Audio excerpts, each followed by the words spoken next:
وہ شہر ہے جس کے بارے میں ہجرت کے وقت اللہ کے نبی نے دعا فرمائی تھی. ہجرت کے وقت حضور نے فرمایا تھا اللہم، رب کا حکم تھا نا کہ اے نبی آپ مکہ مکرمہ کو چھوڑیں اور مدینہ منورہ آ جائیں، اس شہر میں آ جائیں. تو اللہ کے نبی صلی اللہ علیہ وسلم کو مکہ مکرمہ بھی بڑا پیارا ہے، بڑا پیارا تھا، کیونکہ وہاں اللہ کا گھر تھا. ہر وقت اللہ کے گھر کا دیدار کرنا، رب کے گھر کا طواف کرنا، وہاں عمرہ کرنا، وہاں رب کے گھر کو دیکھنا، اس کا بھی بڑا ثواب ہے، بڑا اجر ہے. تو اس لیے اللہ کے نبی صلی اللہ علیہ وسلم جب وہاں سے تشریف لائے نا تو آپ نے دعا کی تھی، کیونکہ دنیا میں خوبصورت ترین شہر اگر آپ نے دیکھنا ہو نا تو میں کہتا ہوں وہ مدینہ منورہ ہے.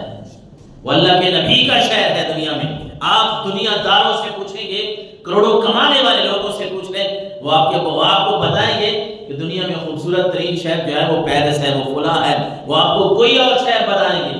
لیکن جب بھی آپ کسی ایسے آدمی سے پوچھیں گے جس کے دل میں حضور کی محبت ہوگی، اس سے آپ پوچھیں گے نا کہ دنیا کا بہترین شہر کون سا ہے، وہ یا تو مکہ مکرمہ کا نام لے گا یا مدینہ منورہ کا نام لے گا. یہ دو شہر ہی ہیں پوری دنیا پہ جو بھاری ہیں، جنہیں اللہ تبارک و تعالیٰ نے بڑی عزتوں سے نوازا ہے. ہجرت کے بعد اللہ کے نبی دعا مانگ رہے ہیں، اللہم انک ان اخرجتنی من احب البقاع الی فاسکنی فی احب البقاع الی.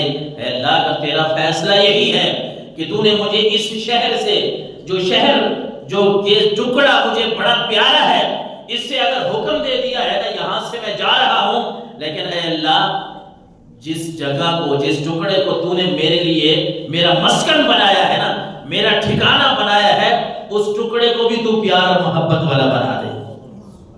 حضور نے خود دعا کی تھی، اے اللہ جس طرح میں تیرے مکہ مکرمہ سے، میں تیرے اس شہر سے، اس کعبہ سے پیار کرتا ہوں، اب جہاں میرا مسکن، جہاں میرا ٹھکانہ بنا رہا ہے تو اس کو بھی اس دنیا کے لیے پسندیدہ اور محبت والا بنا دے.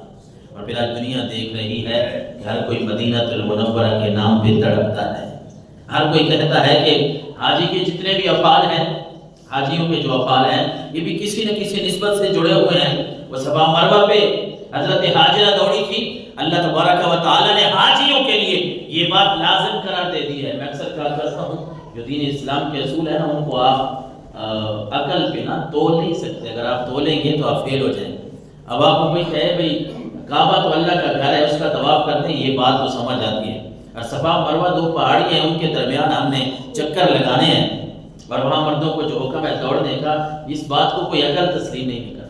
لیکن میں کہتا ہوں بھئی یہاں بات عقل کی نہیں ہے. اللہ کی ایک بندی نے جہاں چکر لگائے تھے وہ اللہ کی رضا کے لیے، دنیا داری کے لیے نہیں.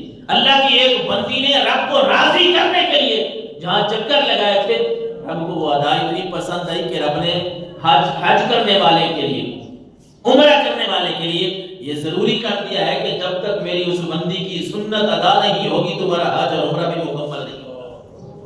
ایک ایک کام دیکھ لیں آپ حج کا، وہ کنکر مارنا، وہ حضرت ابراہیم علیہ السلام کی سنت پہ عمل کرنا، وہ قربانی کرنا. حضرت ابراہیم علیہ السلام کیسے اپنے جوان بیٹی کی قربانی دے رہے ہیں اور اپنے بیٹے سے پوچھ رہے ہیں بیٹا رب کا حکم ہے، رب کا حکم ہے، میں نے ذبح کرنا ہے تجھے. کیسا باپ اور بیٹے کا پیار ہوتا ہے، والدین اپنے بچوں سے کتنا پیار کرتے ہیں. لیکن نبیوں کے جو اعمال ہوتے ہیں نا، نبیوں کے جو معاملات ہوتے ہیں وہ کچھ اور ہوتے ہیں. یہ حضرت ابراہیم علیہ السلام اپنے بیٹے کی قربانی دے رہے ہیں. بیٹے سے قرآن میں ہے یہ بات، بیٹے سے پوچھ رہے ہیں بیٹا رب کا حکم ہے، کیا خیال ہے تیرا، کیا کہہ رہا ہے اللہ مالا ترونا، تو کیا کہتا ہے اس بارے میں. تو بیٹے نے بھی خوبصورت جواب دیا کہ ابا جان اگر رب کا حکم ہے تو آپ رب کا حکم پورا کریں، آپ میرے اندر کسی قسم کی کوئی جھجک نہیں دیکھیں گے، کوئی خوف نہیں دیکھیں گے. اور تو وہاں مساوات کی اگر بات کریں تو رب العالمین کے گھر میں جب لوگ جاتے ہیں حج کرنے کے لیے، عمرہ کرنے کے لیے، خاص کر حج کے موقع پہ، حج کے وہ خاص ایام جب حج شروع ہوتا ہے تو کیسی بات ہے یار. وہاں کوئی امیر ہے، کوئی غریب ہے، کوئی بادشاہ ہے، کسی کے پاس جتنا بھی پیسہ ہے، لیکن صرف 2 ہی چادریں سب نے لی ہوئی ہیں، صرف انہی چادروں میں وہ پھر رہے ہیں. یہ کیسی مساوات ہے. اور دنیا کو اللہ کی طرف سے یہ پیغام جاتا ہے، رب العالمین کی طرف سے، رب کے رسول کی طرف سے، کہ اسلام یہ ایسا مذہب ہے، ایسا دین ہے جس میں برابری ہے، مساوات ہے. جہاں جب لوگ اللہ کے گھر آ جاتے ہیں نا، وہ چاہے کعبۃ اللہ ہو، وہ اللہ کے نبی کا گھر ہو، وہ چاہے کسی بھی ملک اور کسی بھی رہنے والی جگہ پہ اللہ کا گھر بنا ہوا ہو، یعنی مسجد ہو، اس مسجد میں کوئی امیر غریب نہیں ہوتا، ہر کوئی جو ہے وہ برابر ہوتا ہے۔ جو جہاں آ کے بیٹھ جاتا ہے آپ کسی کو اٹھا نہیں سکتے۔ میں آپ سے بھی گزارش کروں گا نمازیوں سے، اپنوں سے، مسئلے کو سمجھ لیں۔ کوئی اگر کسی جگہ پہ بیٹھو نہ اٹھایا کریں کسی۔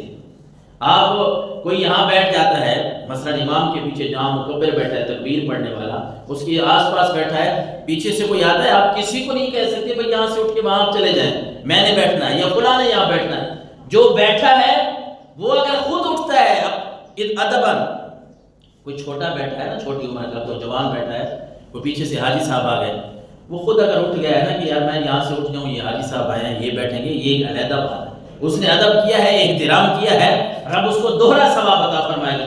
پہلی صف کا بھی اس کو ثواب ملے گا، اور دوسرا جو اس نے بزرگ کا ادب کیا ہے، چٹے والوں کا جو حیا کیا ہے نا، اللہ اس کو بھی اس پہ بھی اجر عطا فرمائے گا۔ لیکن ہمیں یہ بات زیب نہیں دیتی کہ ہم کسی کو کہیں کہ آپ ادھر ہو جائیں، آپ ادھر ہو جائیں، میں نے ادھر بیٹھنا ہے، فلاں آئے گا وہ ادھر بیٹھیں گے۔ نہیں بابا، یہ اللہ کا گھر ہے، یہاں کسی کو کوئی جرات نہیں ہے۔ اگر کسی نے پہلی صف پہ بیٹھنا ہے، آنا ہے تو وہ پہلے آئے، ٹھیک ہے؟ آپ کسی کو نہیں کہہ سکتے۔ یہی تو ایک گھر ہے، یہی تو ایک جگہ ہے، یہ اللہ کا گھر جو ہے، یہی تو ایک ہمارے پاس ایسی جگہ ہے جہاں مساوات نظر آتی ہے، جہاں برابری نظر آتی ہے۔ وہ کعبۃ اللہ ہو، وہ حاجیوں کے معاملات ہوں، یا اللہ کا گھر کسی بھی جگہ پہ ہو، وہاں مساوات ہوتی ہے، برابری ہوتی ہے۔ تو میں یہ گزارش کر رہا تھا کہ آپ کسی کو نہ کہا کریں، جتنے بھی مستقل نمازی ہیں نا ہمارے، نماز پڑھنے والے، میں ان سے خاص کر گزارش کر رہا ہوں کہ کوئی بیٹھا ہے، جوان لڑکا بھی کوئی بیٹھا ہے نا، آپ اس کو نہ کہیں۔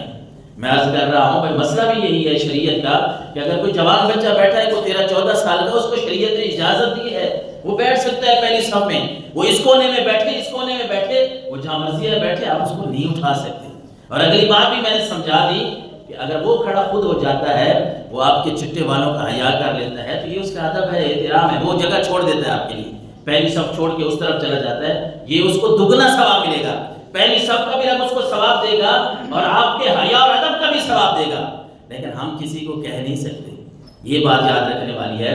اور حضرت عائشہ صدیقہ رضی اللہ تعالیٰ عنہ فرماتی ہیں، یہ مدینہ منورہ کی ہم بات کر رہے تھے، مدینہ منورہ ایک ایسا شہر ہے نا جس کے بارے میں اللہ کے نبی صلی اللہ علیہ وسلم کی بہت ساری باتیں ہمیں ایسی ملتی ہیں۔ اور حضرت عائشہ صدیقہ فرماتی ہیں کہ رسول اللہ صلی اللہ علیہ وسلم نے فرمایا، افتحت القریٰ بالسیف وافتحت المدینہ بالقرآن۔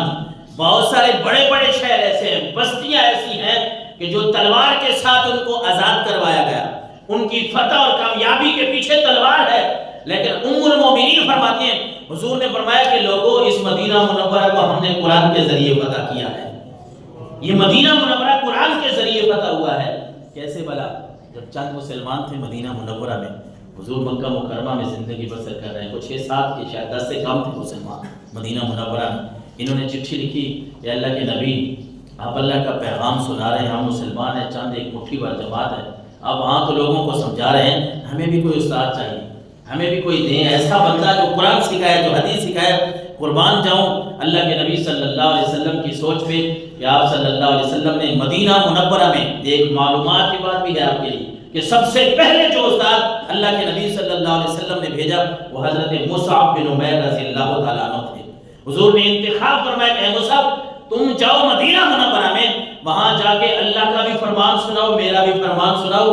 اور یہ اللہ کے نبی کا انتخاب تھا کہ حضرت مصعب بن عمیر کہتے ہیں جب میں مدینہ منورہ آیا تو چند مسلمان تھے، میں نے بس قرآن سنانا شروع کیا، قرآن کی باتیں ان کو کرنی شروع کی، چند ہی دن گزرے تھے کہ 100 سے بھی زیادہ مسلمان ہو گئے۔ اس لیے اللہ کے نبی نے فرمایا کہ اے عائشہ، افتحت القریٰ بالسیف، بہت سارے شہر، بستیاں ایسی ہیں جن کو تلواروں سے فتح کیا گیا، وَأُفْتِحَتِ الْمَدِينَةُ بِالْقُرْآنِ، یہ مدینہ ہی ایسا شہر ہے جس کو قرآن کے ذریعے فتح کیا گیا۔